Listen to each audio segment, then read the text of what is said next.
Sziasztok! Kijöttem a kertbe megnézni, hogy van-e mai termés. Elméletileg a mini PC bokron várok már, hogy nő valami. Nézzük. Valami nőtt a mini PC bokrom. Nézzük, mi termett már. Egy Minix Elite EU 512 AI. Na hát érdemes volt locsolni. Este majd újból locsolok, hát ha nő rá még mini PC. Nézzük meg akkor, mit termett ez mára. Szóval egy szép nagy doboz termett a bokrunk. Nézzük meg itt az oldalán található specifikációk alapján, hogy mi az, ami mostani termés volt. Ebben egy Intel Core Ultra 5 125H processzor van. Ez egy egész combos kis processzor, majd mindjárt megnézzük közelebbről. Van ugye egy integrált GPU-nk, Intel Arc. Ebben ugye van már NPU, erről már több videóban volt szó. 16 GB RAM-ot kapunk, DDR5 5600 MHz-eset. 2 darab memóriaszlotunk van, úgyhogy majd meglátjuk, hogy van most ebbe beletéve a memória, mennyire könnyű ezt bővíteni. Storage-ból egy 512 GB-s SSD-t kapunk, PCI Express 4x4, tehát elméletileg jó sebességre számíthatunk, és 2 darab ilyen csatlakozónk van. Van rajta 2,5 gigás RJ45-ös rezes csatlakozás, és 2 darab, és tudjátok, nekem a vesszőparipjában 2,5 giga most már hosszú ideje, hogy már nem szeretem azokat a mini PC-ket, meg semmit, amint csak 1 gigás van, hiszen 2,5 gigára könnyedén át tudunk állni a létező Cat5-es kábelezéssel, tehát minek legyen 1 gigás 2025-ben. Adjunk a jövőnek egy lehetőséget.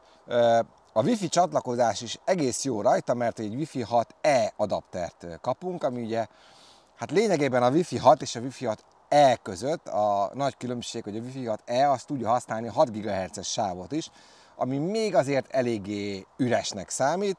Ráadásul, ha mondjuk van egy Wi-Fi 6E-s vagy Wi-Fi 7-es AP-d, akkor ott ezt ki is tudod használni. Tehát, hogy van rajta egy Windows 11 Pro, mint itt hirdeti a felirat, és egyébként pedig többfajta videó csatlakozás is van rajta HDMI, DisplayPort, Type-C csatlakozás, 8K 60 Hz és ilyeneket tud.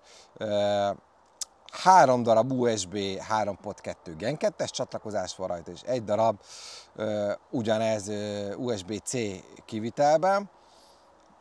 És azt mondja, hogy 20 volt, 5 amper, tehát 100 watt az adapter. Az azt jelenti, hogy a maximális teljesítményt az biztos, hogy nem engedik rá a processzorra, mert emlékeim szerint hát ilyen 100 watt vagy még nagyobb TDP-t ki lehet hajtani a procból, de mondjuk fölösleges. Tehát ebben a méretben nem szoktuk szétgyalázni. Na kapjuk szét, nézzük meg, mit találunk a csomagolásban, és minő véletlen van nálam egy olló, úgyhogy ez nem lesz olyan nehéz.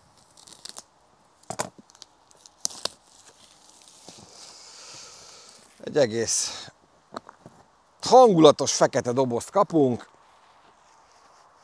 és bontsuk ki, nézzük meg, mit találunk benne.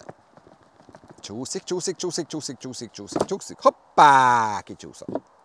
Hát kérem szépen, egy ilyen mat fekete háza van ennek. Szerintem jól néz ki, ízlések és pofonok. Szerintem jól néz ki ez a mat fekete ház. Vegyük ki belőle.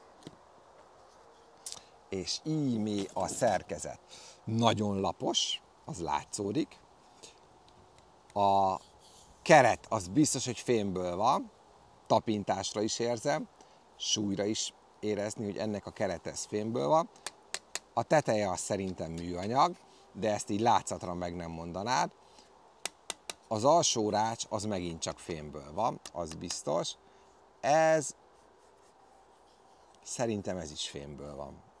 Nem mernék rá megesküdni, de szerintem ez is fémből van. Hátul kapjuk a 2 darab 2,5 gigás RJ45-öst, néhány USB csatlakozót, és elől is még akad USB csatlakozó, plusz a hangkivezetés, meg egy bekapcsológomb.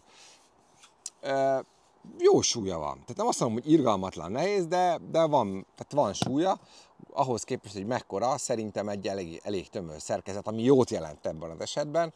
Itt hiszen az azt jelenti, hogy legalább hűtőborda és ilyenek is vannak benne, ez is itt látható a hűtőborda kikúcskál itt. Valószínűleg alul beszívja a levegőt, feltételezem én, és fönt itt hátul kifújja. Ez lehet, hogy csak design ellen, nem tudom, de majd megnézzük, hogy hogyan szuperál. Szakteszt.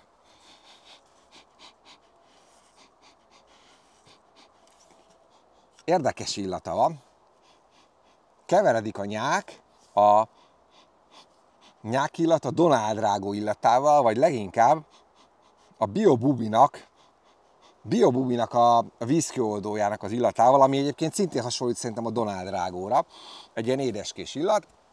Jókora gumitalpakat kapunk, tehát jó magasakat, ami azért jó, mert ha letesszük, akkor alatta tud menni a levegő.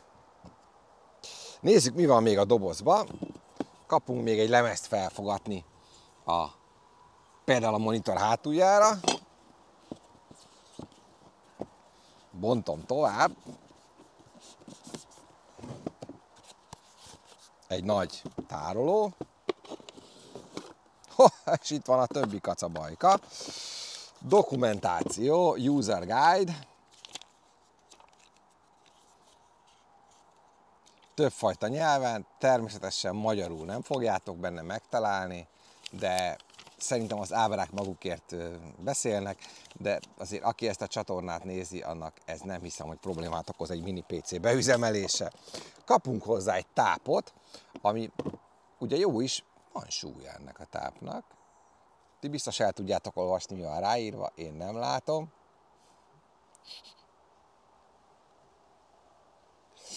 De szóval, hogy van súly ennek a tápnak, és ráadásul USB-C-s, és ugye a madzag is USB-C, tehát tök jó, mert ezt akár máshol is tudjátok használni, másnak a töltésére.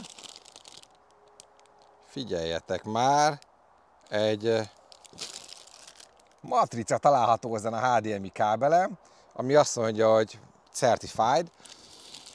Eddig még mini PC-nél ilyen HDMI kábellel nem találkoztam, ami elméletileg minősített volt, és egyébként a hossza is jóval többnek tűnik. A mini PC-knél általában ilyen ekkorka HDMI kábelt szoktak adni, ami tulajdonképpen tényleg csak akkor elég, hogyha a monitor seggére van felszerelve a mini PC. Amit nem ott van, az nem elég.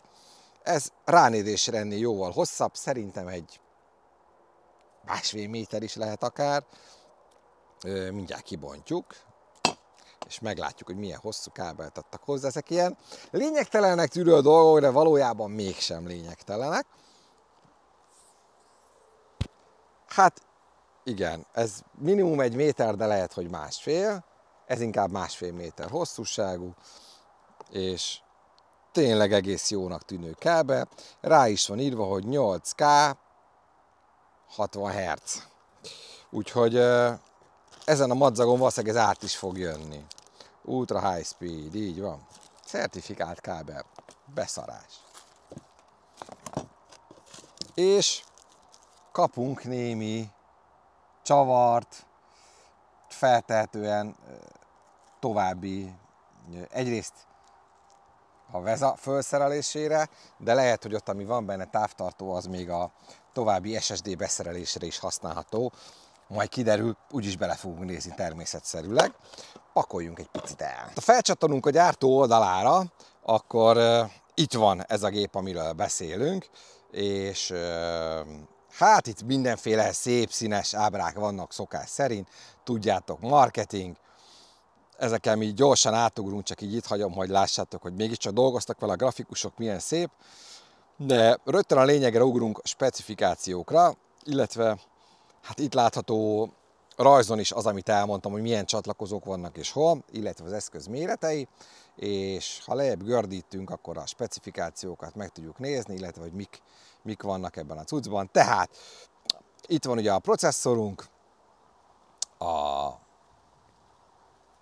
maximum TDP az itt ugye 65 wattra van belimitálva, több mint valószínű. Ha ugyanis megnézzük ezt a processzort az Intel oldalán, akkor azt látjuk, hogy hát ebben van ugye 14 mag, abból van 4 performancia, tehát teljesítménymag, és a többi az pedig hát ilyen energiatakarékos magocska, és hát ennek az alap teljesítmény felvétele az 28 watt, de hogyha meghajtod, mint zinger a varrógépet, akkor akár 115 wattot is föl tud zabálni.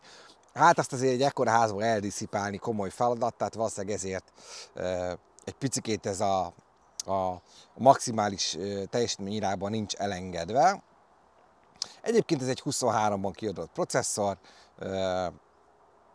arcgrafik integrált megjelenítővel, és NPU-val, amit hát majd egyszer talán elkezdünk jobban használni. Egyébként akár 110 fokig is el tud menni a hőmérséklete, úgyhogy ez mondjuk akkor jó, akkor, hogyha eleve nem engedett ki max teljesítményig, és nem fontos annyira nagyon-nagyon hűteni, azzal tök jó, mert el lehet engedni a hőmérsékletét fölfele, nem kell annyira pörgetni a ventilátort, tehát ilyen szempontból ez egy mini PC-ben például praktikus dolog, hogy nem kell széthűteni az agy alatt vele. Na nézzük tovább. Persze azért nem árt, mert egy kis dobozban viszont könnyebben megáll a hő. Szóval pro és kontra vannak érvek mellette, és itt tulajdonképpen itt írják, hogy Wi-Fi 6E, így van, ezt várjuk tőle. És ami még érdekes ténylegesen a 2 darab PCI Express 4x4-es SSD slot. Bontsuk szét, nézzünk bele, ez a lényeg. Akkor nézzük meg, borítsuk fejre, itt találunk 4 csavart, ezeket gyorsan kikapjuk, és megnézzük, hogy mit találunk a belsejében. Van egy fülecskénk, megfogjuk, és ennél fogva ki lehet húzni. Na, hát az első nagyon jó hír, hogy a 16 GB RAM az ebben úgy van benne, hogy 1 darab memória foglalat van elfoglalva, nem pedig 2, ami azért jó, mert nekem van egy titkos tervem, hogy felbővítem ezt 32 GB-ra, és a jelenlegi CubeSOS futtató gépem, ami nekem ugye a munkagépem leginkább a CubeSOS, az ennél egy jóval gyengébb mini PC, átköltözik erre a CubeSOS, viszont ugye a CubeSOS mindent virtualizál, Xen alatt futtatott memóriából nincs olyan, hogy elég, tehát a 16 GB az egy szűk keresztmetszet, 32 viszont már jó. Nagyon szépen látszódik, hogy ez valami fajta alumínium öntvény, ez a keret itt körbe, itt szépen látszódik, amit így tippeltem is a kopogtatás alapján, hogy ez tényleg alumínium öntvény, és lehet is látni itt az éleken, hogy ez alumínium, tehát nem műanyag ház, és azt is láthatjuk már, hogy a Kingstonnak van benne egy SSD-je, méghozzá egy pillanat. Azt gondoltam, majd szemüveg nélkül elolvasom a típus, de nem. Majd ti a videón látjátok, nézzük meg, milyen memória van benne.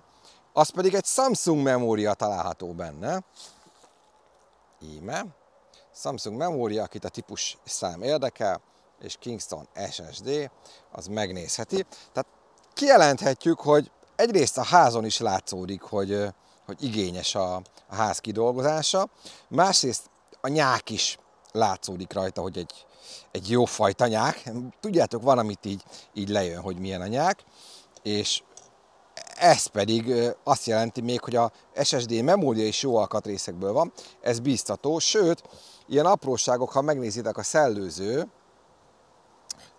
van még külön itt egy rács rárakva, ami tovább szűkíti a szellőző lyukakat, hogy ne tudjanak olyan nagy porcicák bemászkálni rajta. Esetleg megpróbálhatunk mélyebb rást, és akkor tényleg kiveszünk ebből mindenkit. Itt a második SSD foglalat, tehát ide be lehet tenni egy további SSD-t. A gép bővítésének ilyen szempontból nincsenek akadályai. Lehúzzuk a ventilátor csatlakozóját. Itt egyébként, ahogy néztem, van egy további ventilátor csatlakozó. Mondjuk, hogy helyileg hova tudnád elhelyezni a ventilátort, az egy kérdés, de a lehetőséged adott, és ezzel a 4 csavarra elméletileg szét lehet borítani az egész szerkezetet. És még ott is galvanizálva van a lyuk.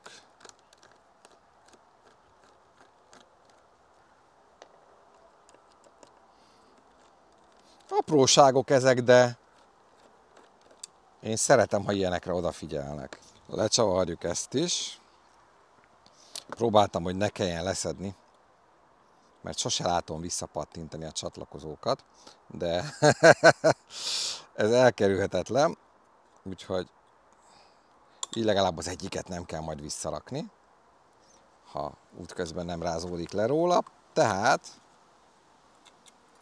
ha belenézünk, óvatosiban, akkor ezt látjuk a túloldalon.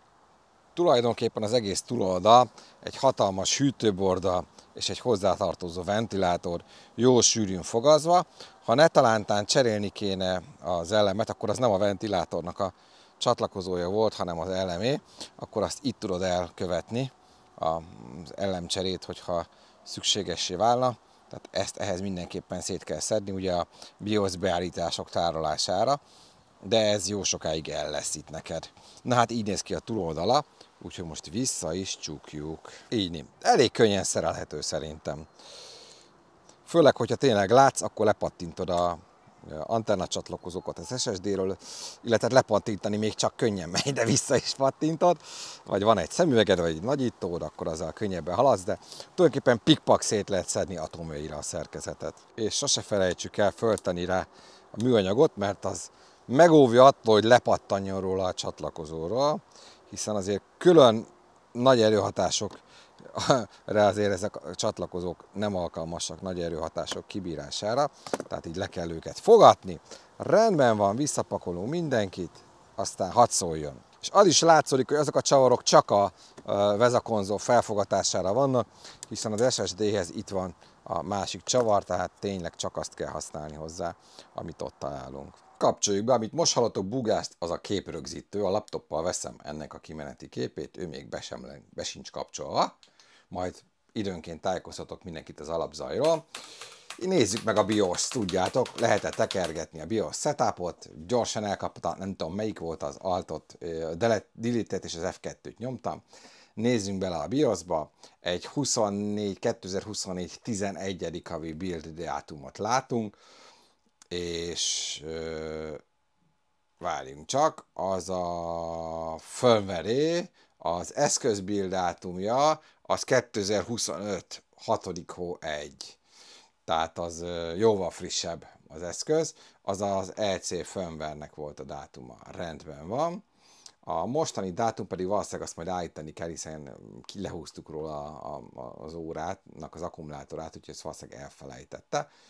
Így majd mindjárt megnézzük, hogy mennyi most. Szóval, látjuk ezt az Intel processzort, Core Ultra 5 125H, ott van a Kingston NVMe diszk, egyébként a 2-es helyen van, ott az 1-es hely szabadon van, így van a System Date, az majd módosításra szorul, de azt majd beszinkronizálja automatikusan a Windows, azzal nem foglalkozunk. Nézzük, miket lehet állítgatni.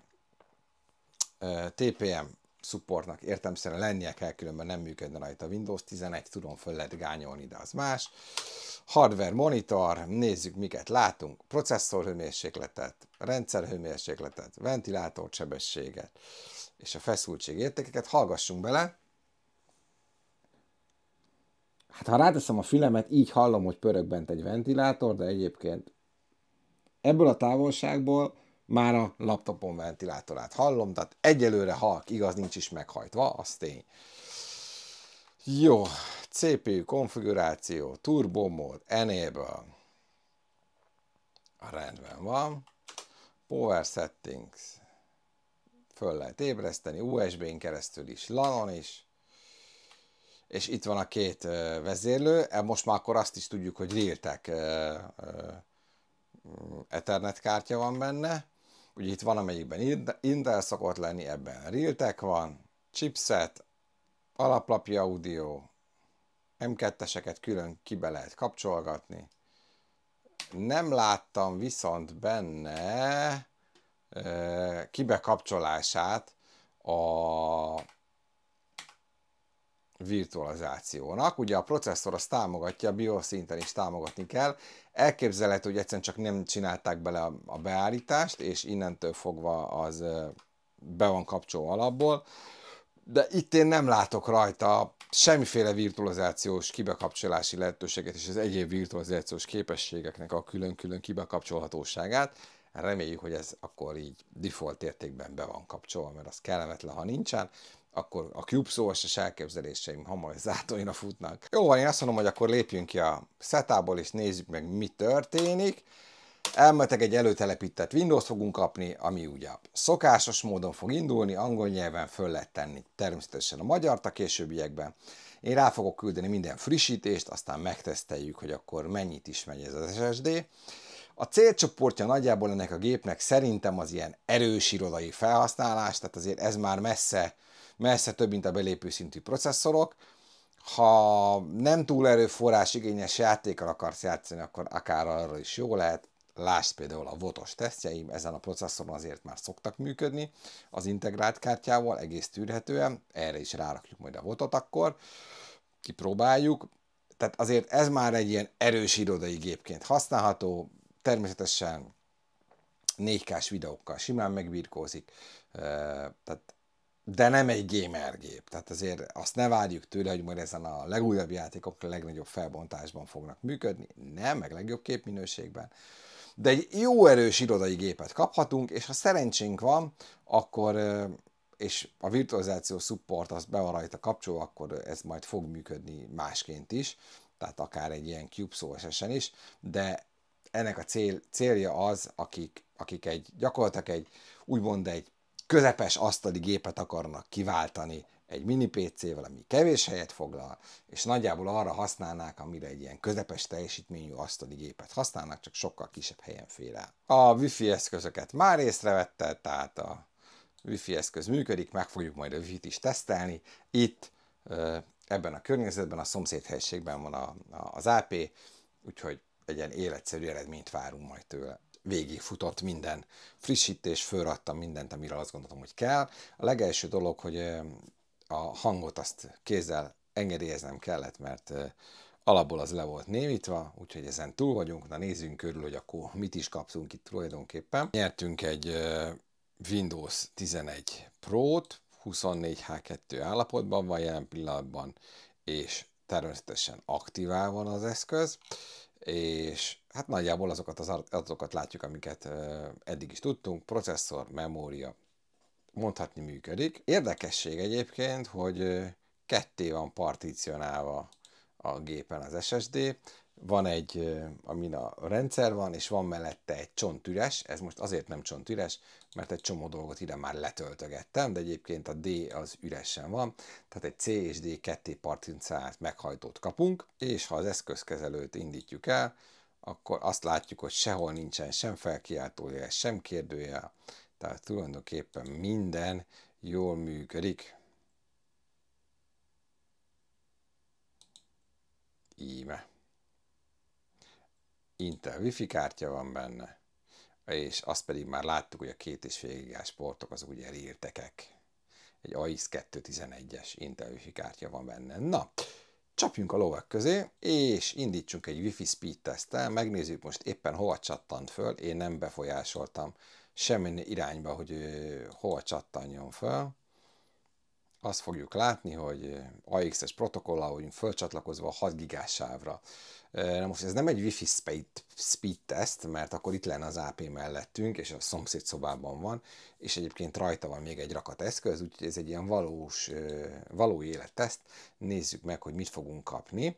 És minden eredményhez, amit itt mérünk, ahol esetleges számottevő lehet, tegyük hozzá, hogy egyébként itt most helyben OBS-sel történik a kép rögzítése.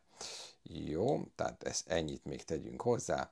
Nézzük meg, hogy akkor ehhez képest ezek az értékek hogy alakulnak. Csattantsuk akkor a tesztet. Azt fogjuk látni, hogy van egy ilyen közel 500 megabites letöltésünk. Ez nem a kártya limitje, ez az itteni Wi-Fi-nek a limitje. Kinyitnám az ajtót, már előrébb lennénk, de zavarnánk a többieket. De azt gondolom, hogy ez teljesen jó és használható, és ha megnézzük, hogy a processzor terheltség hogyan alakul ehhez képest, az nagyon barátságos, és van egy, 900 megás uploadunk, azért mondom, ez egyértelműen itt Wi-Fi-nek a limitáció, az itteni Wi-Fi limitációja, és van hozzá egy 923 megabites uploadunk, és a processzor terheltség az így sem ment a vérbe. Úgyhogy ez jó. Itt a madzag, bekötöm vezetékesen, 10 gigás portra fogom rádugni, úgyhogy a 2,5 gigás portja semmiképpen nem lesz a szűk keresztmetszet a túloldalon, hiszen a 10G van. Mindjárt jövök. Túloldalon bedugva a madzag, csatlakoztassuk itt, válasszunk egy tetszőleges portot, legyen mondjuk ez. Remélhetően fölcsattan mindjárt a vezetékes hálózatra, remélhetően a switchnek jó portját választottam. És nyomjunk egy frissítést, és mérjünk egy újat. Hát reméljük, hogy itt 2,5 giga körül értéket fogunk kapni, és nem vérbehajtott processzort fogunk találni, így van, nem veri be 100%-ban a fejét, egy 75%-ra felugrott, és egyébként 2 gigát hozott. Megint az uploadunk lesz erősebb, jóval kisebb CPU terheltség mellett. Ez szerintem valami Windows hálózatkezelés bug lesz ezzel. Nekem ez a sanda gyanúm, hogy ez ilyen értékre jött ki. Napra készre van frissítve a Windows. Vagy valami edge böngésző probléma, de hogy így, mert a processzor terheltség is fönt van. Aha, most egy jobb értéket kapunk, most megkapjuk ezt a 2,5 gigát. Megkaptuk downloadban, és hát uploadban is meg fogjuk kapni. És most alacsonyabb is volt ugye a processzor terheltségünk, úgyhogy szerintem itt az Edge szórakozik inkább. Nem is töltöttem be semmilyen böngésző, gyári Windowsos böngészővel dolgozunk. Oké, gyakorlatilag a 2,5 giga az megvan. Na nézzük meg akkor az SSD sebességét. Itt elég jó értéket várunk, úgyhogy mindjárt megnézzük, hogy mit kapunk. Letöltöttem a tesztprogramot. Durrancsuk.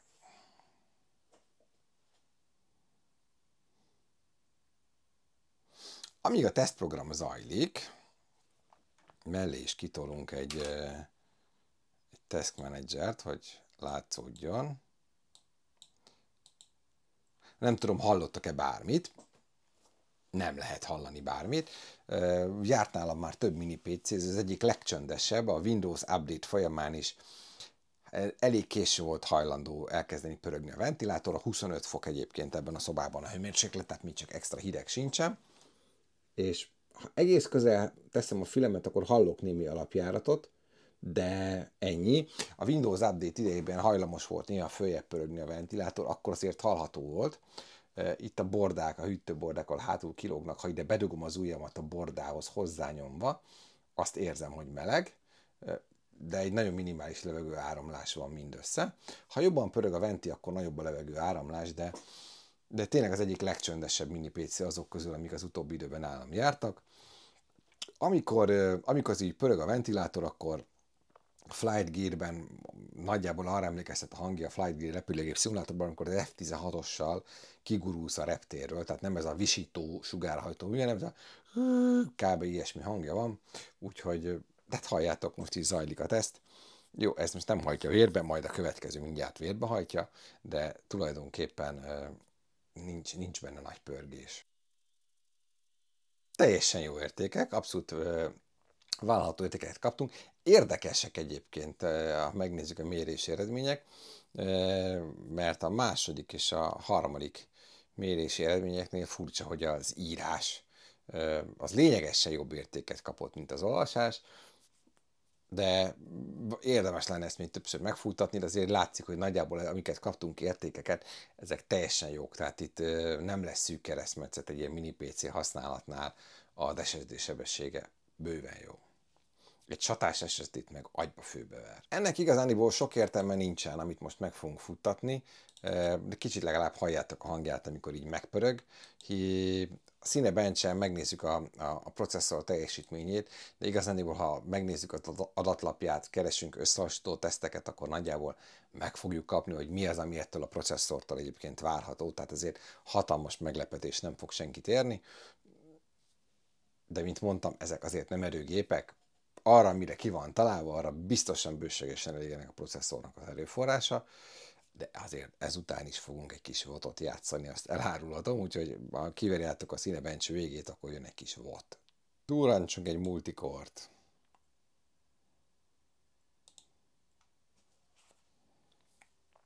Na mindjárt hallhatjátok, hogy milyen az, amikor pörög a ventilátora.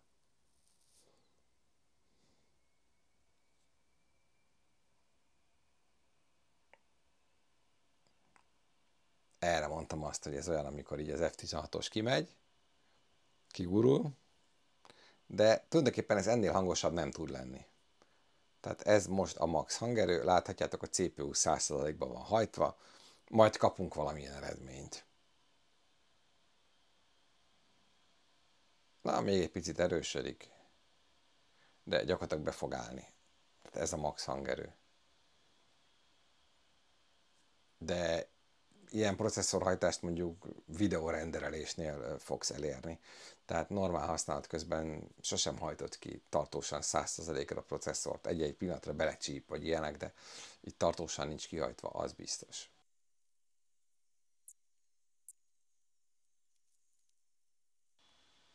Utolsó fél perc körül járunk, hallhatjátok, ez a hangja. Itt is jár némi levegő, de igazándiból most megy egy 10 perce pörög maximumon. Itt oldalt, ezen az oldalt van némi langyosodás, fönt a tetején itt egy nagyon kevés langyosodás, és hát igazándiból itt hátul a bordáknál fúj ki meleg levegőt. Maga a levegő meleg, de egyébként a gép az még ennyi pörgés után sem különösebben meleg, a kiáramló levegő az jó meleg. Pontszámilag voltunk ennél már jobban is, most ugye 703-nál vagyunk, volt egyébként 850 is, úgyhogy picikét valószínűleg visszaszabályozott itt útközben, de azt kell mondjam, hogy elég jobb idézőtartós pörgetést. Jó van, hát végül is 714 pontot kaptunk. Itt látható, hogy nagyjából ez itt hova került ez a besoroló, ez a processzor, vissza is nyugodott a CPU használat, és már a ventilátor abba is hagyta a pörgést. Hát azért így 10 percen keresztül már fárasztó volt, de valószínűleg senki, sőt több mint 10 perc, senki nem fogja ennyi ideig pörgetni a ventilátorát. Egyébként én is, hogyha videót szoktam renderelni, ott szoktam hagyni, aztán 6 pörögjön magába. Úgyhogy ez bármelyik gépen pörgeti egyébként a ventilátort egy videórenderelés, az ember elmegy a dolgára közben. Nézzük tovább. Elővettem a fülest.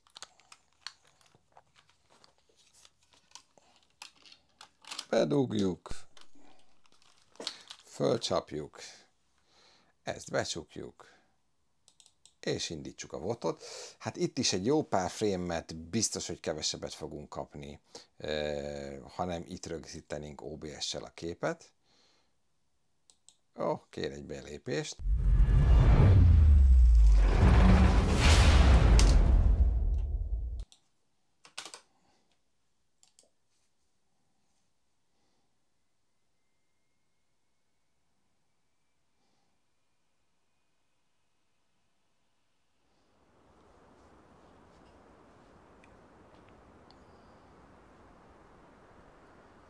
Utoljára ezzel az utolsó mini PC-s tesztnél játszottam, tehát nem most volt, és akkor is csak annyi időre mennyit a videóban láthatok, és most is csak egy gyors kort fogok menni, hamar meghalva, csak hogy kicsikét lássuk, hogy mégis hány FPS-t tudunk ezzel összehozni. Na nézzük. Egy picikét vegyük halkabbra a hangerőt.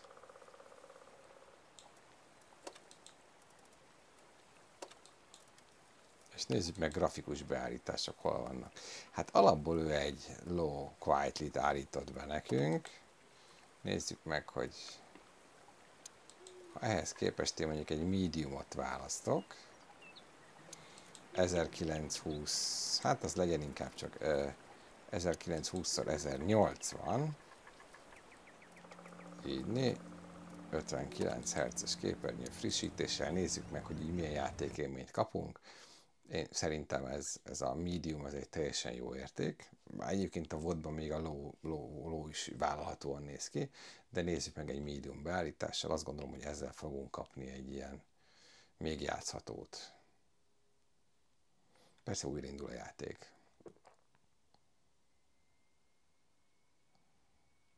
Hát szerintem ez a 60 frame per sec körüli sebesség egy mini PC-től, szerintem ez nem rossz,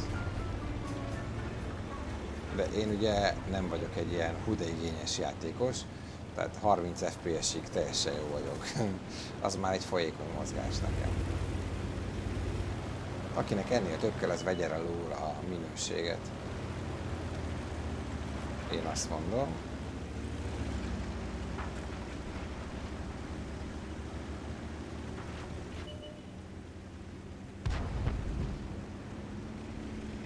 Menjünk meghalni.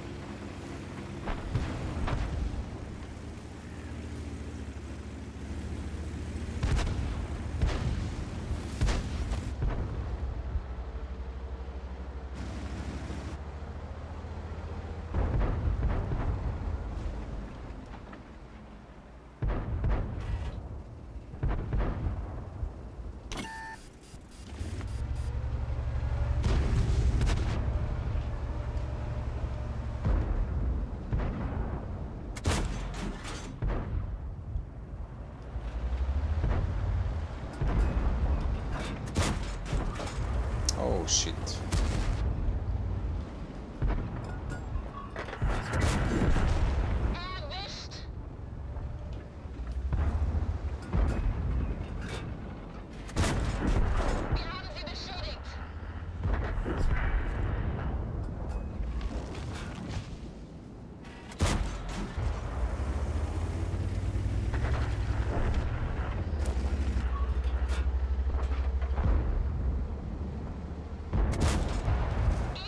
Na ideje meghalni. Menjünk be közéjük.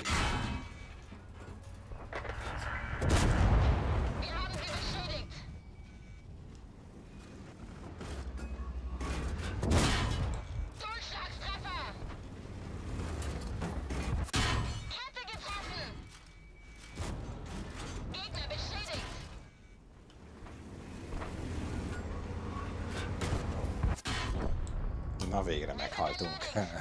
Szóval így működik a VOD mini PC-n. Mielőtt azonban váltanánk, még valamit nézzünk meg, ugye emlékszünk rá, a BIOS-ban nem lehetett állítani a virtualizációt, de azért ez egyébként alapból be van kapcsolva, ez itt látható, tehát enabled, tehát be van kapcsolva a virtualizációs támogatás. Kikapcsolni nem lehet, de igazániból 2025-ben miért is akarnánk kikapcsolni. És természetesen nem lenne mini PC teszt, hogyha a végén nem buktanánk fel egy Linuxot, és megnézzük, hogy mindenféle birkózás, macera nélkül, kat-kat-kattal föl lehet rá telepíteni egy Linux rendszert, kell-e bármit is esetleg utólag hákolni a hardverem. Mielőtt azonban ennek nekifutnánk, mikor én fölmásoltam erről a gépről, mert ezt le fogjuk gyakni, az elkészült videót, a szerver, azt láttam, hogy nagyon-nagyon gyors volt a másolás, úgyhogy próbaképpen futtattam még egy Wi-Fi tesztet, és ez sokkal jobb eredményt hozott, mint a videóban. Ahogy mondtam, ez nem egy Wi-Fi teszt volt, hiszen akkor az AP mellé tettem volna, és nem lett volna semmilyen más eszköz a hálózaton, ami közben forgalmat generált volna a Wi-Fi. Valószínűleg a teszt idejében éppen nagyobb forgalom volt, van itt több mint 30 eszközben az AP, amikor pedig másoltam, akkor éppen nem volt, úgyhogy ide berakom, hogy milyen eredményt kaptunk akkor, arról csak egy fényképet készítettem, az látható, hogy ilyen sebességet is ki lehet hajtani egy Wi-Fi-ből, és valószínűleg ennél még egyébként jobbat is ki lehetne, abból a szempontból, hogy nem az eszköz a szűk keresztmetszet, hanem az itteni terjedési viszonyok. Na de most bútoljunk fel arról a pendrive-val, amit kiírtam, indítsuk el a gépet. A képminőség az ugye megint gyengébb lesz, hiszen megint csak a laptoppal veszem fel a képet, hiszen egy teljes telepítést próbálunk fölvenni innen, úgyhogy a gyengébb képminőség az ezzel jár. Flash diskről bootolunk, és egy olyan Linux disztribúciót fogunk most kipróbálni, amit hát én annak idején, 25 éve Mandrake Linux-szal kezdtem a pályafutásomat, és aztán a Mandrakeből később lett Mandriva, aztán Open Mandriva, de őszintén szóval én a Mandrake-es időszakon túl nem használtam. A Mandrake-es időszakban használtam, úgyhogy fogalmam sincs, hogy mi vár ránk. Indítsuk el akkor live módban. Gyakorlatilag ez már, hát föl se kell akkor nagyon telepíteni, ez live módban fut, értelemszerűen live módban lassabb jóval, mint telepített módban, hiszen ilyenkor a pendrive-ról fut a telepített rendszer, de azt mondjuk, hogy a hardware eszközöket jól kezeli-e vagy sem, azt meg tudjuk nézni, de lehet, hogy majd ráküldünk egy gyors telepítést is. Hát akkor várjuk ki a végét. Ez fölcsattant elég gyorsan.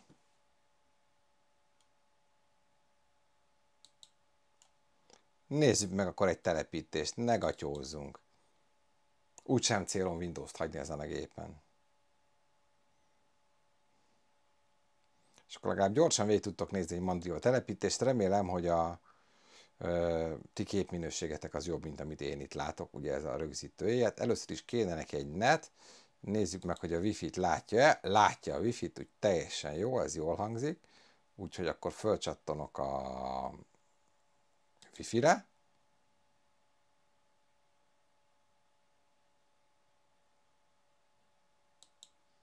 És akkor válasszunk nyelvet.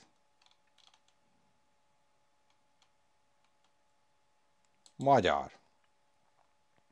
Most már csatlakozunk az internethez. Európa, London, hát legyen helyette inkább én azt mondom Budapest.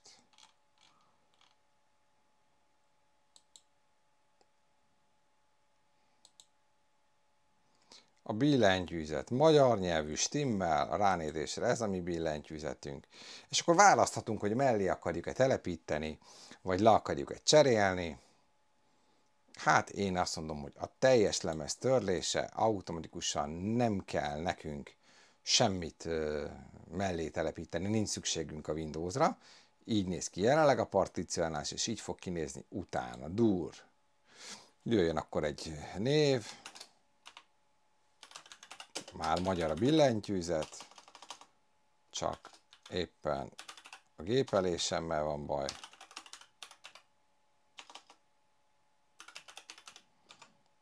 És a jelszó pedig a teszt 1, 2, 3, 4, 5, 6.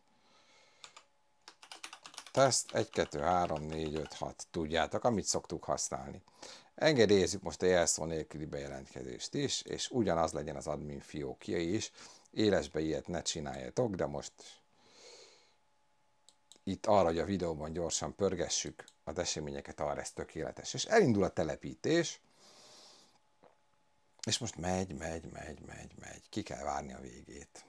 És amíg én itt mutattam, tulajdonképpen ő föl is települt már, szóval azt szerettem volna itt mutatni, hogy hát ugye egyrészt azt már láttuk, hogy a Wi-Fi-nk van, tehát a Wi-Fi-t kezeli, másrészt látjuk a 2 darab vezetékes csatolót is, tehát azok is élnek, itt van, és a hangkártyát is látjuk, ezt akartam éppen kipróbálni, jelen pillanatban, hogy és egyébként szól is-e, valószínűleg szól, de mindjárt meghallgatjuk egy teszt hanggal.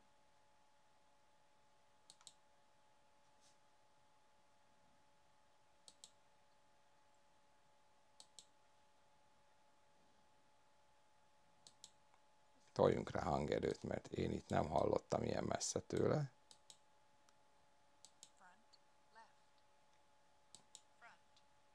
Így van, működik, tehát a hang is szól, úgyhogy igazándiból nagy csodák nincsenek itt már. Van kép, van hang, van hálózat, mire lehet szükség? Hát először is indítsuk újra a gépet. Újraindítás most. Kész. Kihúzzuk a telepítőt, és reménykedünk, hogy felbútolunk róla. Gond nélkül, de ami a cél volt, hogy lássuk, hogy az alapvető hardverek működnek, azok már láthatóan működnek. Durruncsunk egy entert rá, és mindjárt meglátjuk. Ugye a színes csíkok a képrögzítőből adódóak. La, így van, el is indultunk. Gyönyörű szépen.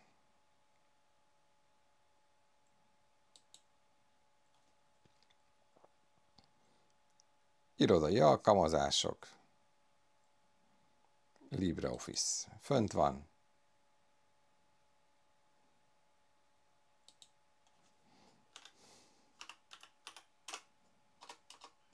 Helyes írásellenőrzés megvan, fordítja, és egy böngésző. Most a jelszókezelővel nem foglalkozunk.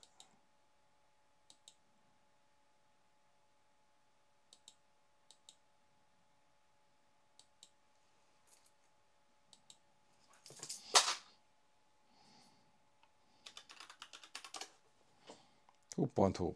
Íme, működik. Jó, tehát gyakorlatilag ennyi idővel, ennyi energiabefektetéssel lehetett rá felrakni egy Linuxot, ami egy alapvetően működő rendszert ad nekünk. És azért, hogy egy kis móka is legyen a végére, én azt mondom, meg kéne találnom az egeret, csak így nehéz képrögzítővel, mert késik a kép, a képrögzítő képe, ahhoz képest, ami történik valójában. Ezek ilyen technikai problémák, az én fájdalmam. A jelszó teszt, 1, 2, 3, 4, 5, 6. Rendben van. És akkor azt mondjuk, hogy rendben, loading list, a csomagokra, oké, tux, nincs telepítve a csomag, még majd most lesz telepítve, Extreme Tux Racer.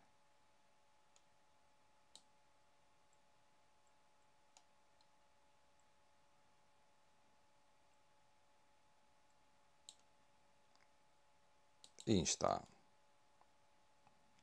Yes, menjen fel.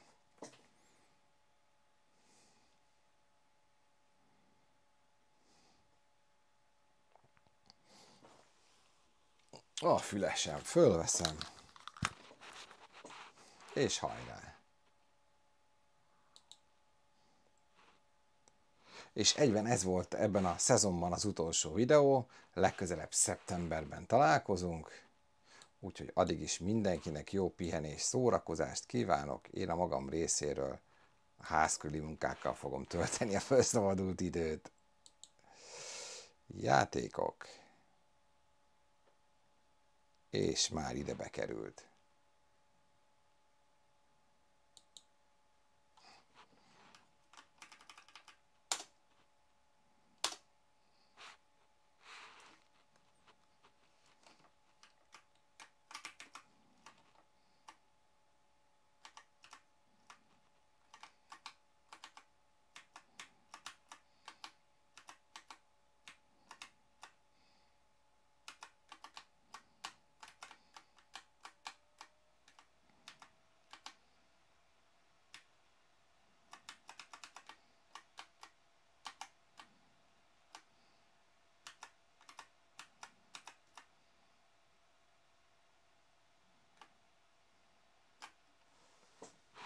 Sziasztok!